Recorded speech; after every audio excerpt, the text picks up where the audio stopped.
Hello and welcome back to ShedLife. On today's episode, I've actually been given a car. Yes, you've heard that right. You can judge by the interior what it is. Any guesses? I will be showing you later. So, you're going, I've been given a car. Well, I've been lent a car, and for a specific reason. It's not running very well, and my friend Nick has lent me his car while he's off away on the cruise ships doing his gigging to try and fix it and figure out some of the problems. So he's owned this car since about 2009, 2010. I remember going to get it with him. It was a very well-priced car at the time. He paid $5,500, and with a bit of tidying up, it's probably still worth that because it's quite a rare model. So I won't spoil what it is just yet, but I'm going to go park up in a second and show you what it is. But let me just detail why I have it. So it's, well, I'm going to give you the big clue now. It's one of my favourite brands, and I have a few ideas what's wrong with it because it has some similar parts to my other cars. So in theory, I should know how to repair it or what to look for when repairing it. And I'm not going to tell you much more than that, but as I've tried to start it, it's idled really badly, and as I've tried to pull away straight out my driveway, it's been a lumpy little bee, and I think I stalled it. Yeah, I did stall it. So I'm hoping that doesn't happen now as I'm just, pulling up to a roundabout. But it is a bit of a pig. I know he had a hot start issue with it before, but the fact I've done it on a near cold start is not a good sign. So I'm going to leave you on that for now, and I will tune in with you in a second when I've jumped out the car and I've showed you what it is. So you're wondering what I've got? Well, for those of you who haven't guessed it, let's get out and have a look, shall we? It is, right, let's try and reveal this right now for you, a Z3, and we'll take you around the front. And hopefully I can do this with one hand. We have the glorious M54, which obviously gives it lots of power, sounds fantastic. I won't show you too much of that. So she ain't a bad looker. And then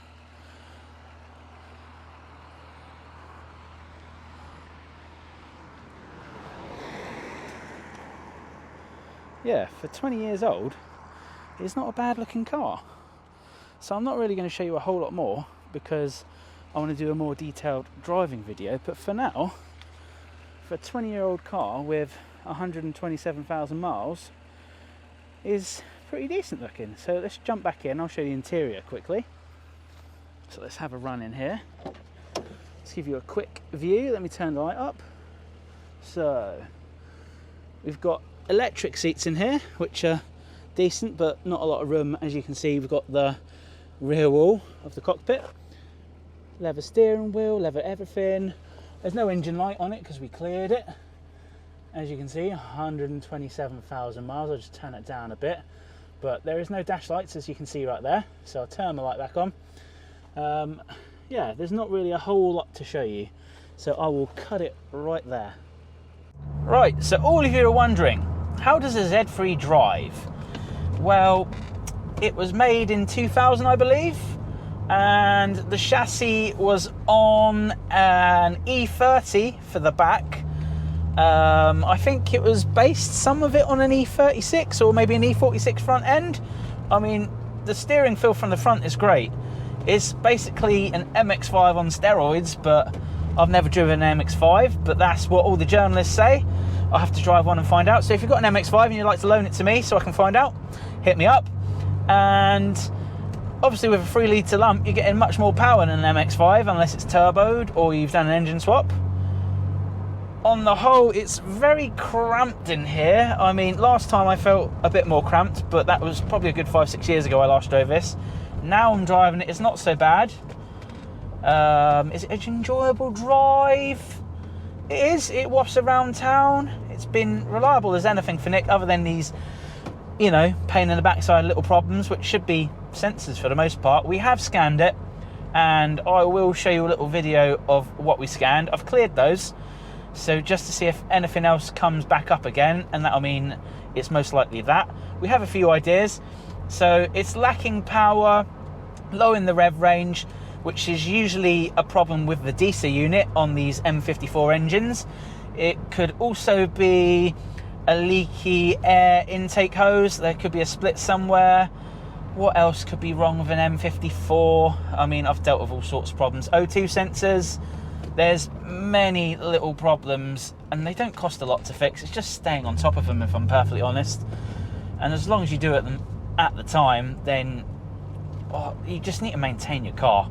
Small bits over the long run, and you're not going to have an issue. BMWs are pretty bulletproof. They have their small problems, but planned maintenance is not going to cost you any more than any other car, other than the fuel, which, compared to a new car, is probably pretty horrific. So I'm noticing as I'm driving this, the dashboard lights aren't working. They're completely non-existent. So Nick, yet another BMW problem. I'm sure it's just a fuse, but they were working the other day. Why aren't they working now? I'm getting quite worried. The more I drive this, the more problems I find, but you've probably told me there's a few problems with it, and there may be new ones to you, which I'm finding, and there may be ones you've found which I haven't found yet. Oh man, what have I let myself in for? I know I love BMWs, but there's a point and a limit to my skills, but I'm definitely going to have a good crack on this. So for those of you watching at home, I've got my work cut out for me, but I do like a challenge, especially when it's a nice old BMW. The ride's actually quite good, especially considering it's got an E30 rear end, or it's based on that, or an E36. It's pretty smooth. I mean, for a fairly low car, it rides really nicely. And as I said before, the front end turns into corners beautifully. The heaters definitely work on this. It's very warm, even though it's on 1. I believe Nick said the heaters weren't working, and we did have a code for a thermostat, or it was definitely a sensor in there, but we cleared that, and the heating is working just fine, which is nice. I mean, it's not exactly bright enough and dry enough to get the roof down, but this will really crank out the heat, so you can have your roof down in winter, get your heat blasting at you, and you'll be enjoying the joys of a convertible, as you've seen that I have in my 325. However, this is a manual, so that's another reason this thing's rare. You've got a 3-litre manual Z3, and it's just beautiful. It's just a shame the M54 is not running as she should. So what it does is you'll put your foot down in second, for example, and 2,000 revs. So in my 330, I've obviously got the M54 engine, and it's got smooth, creamy torque, and it'll just pull straight up to the red line. In this, you get from maybe 2 to 4, and you can just feel something's not right. It is down on power, and the minute it gets to 4, it's kind of like a turbo, and it sort of clears its throat, and then it starts moving. So that's why I think we have a diesel valve issue, or that's what I've read online it could be. I've already done that in my 330. I never had the issue to start with. It was preventative maintenance, so I thought, yep, get that done. So that is going to be my first job in this car. So we will be changing that out, and hopefully that cures some of the issues. But as I've mentioned, this has a few other issues, and the fact that I've got no dash lights other than the mileage is worrying me. I've stalled it because it had a lumpy idle when it started, and as I mentioned before, it had a hot start issue with Nick, and then it would stall quite often unless you're revving the tits off of it in first to get it moving, and then it's fine. Yeah, I've got my work cut out. I've definitely got my work cut out for me. So another point, I mean, this is just going to be for Nick really. I noticed when I started the car as well, put the clutch in, and the flywheel's making a bit of noise. I mean, it'll last for a long time, but Nick, you're going to have a big bill coming up sometime soon, so if you're getting the flywheel done, you might as well get the clutch done. Sorry, mate.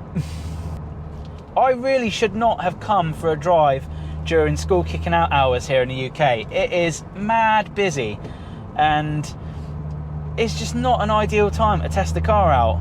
But I needed to film it for you guys at home. We need some content here on ShedLife, and this is more my thing, driving rusty old BMWs. Okay, it's not rusty, but it's an old BMW. I love old BMWs. It's a nice E46 there. just proving my point. I would say thank you to Nick, but he should be saying thank you to me because I'm repairing his dodgy car. So I'm really doing you the favour, but then he's doing you the favour of giving you lots of content to see me struggle and possibly cry when I can't figure out what's wrong with this damn thing.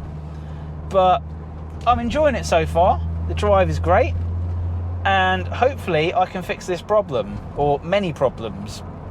So the other day she had a few intermittent problems and wouldn't pull, yet today I gun it and you can hear she's pulling. Okay, there's a tiny bit of a hesitation, but she is pulling through those gears, which is nice.